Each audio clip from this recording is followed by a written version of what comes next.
Hello. ഞാനാ. ഉറങ്ങിയായിരുന്നോ? ഇല്ല.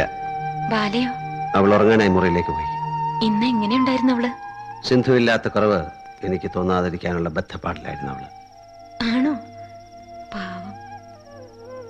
വിനേട്ടാ, പറയേണ്ട കാര്യമില്ല, എന്നാലും പറഞ്ഞു പോവാ. എന്താ? അവളെ ദേഷ്യം പിടിപ്പിക്കരുത് വിനേട്ടൻ, ഒന്നിനും. വിനേട്ടാ, ഫോണില് ഇനി എന്താ പറയണ്ടെന്ന് എനിക്കറിയില്ല. എന്നോട് എന്തെങ്കിലും പറയൂ വിനേട്ടൻ. എന്ത് പറയാൻ? എന്തെങ്കിലും.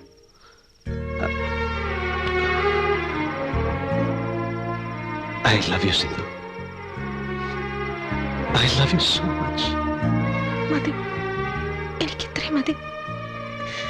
ഇന്ന് രാത്രി സുഖമായിട്ട് ഉറങ്ങാൻ എനിക്കിത്രയും മതി. വെക്കാൻ ഞാൻ ഫോൺ.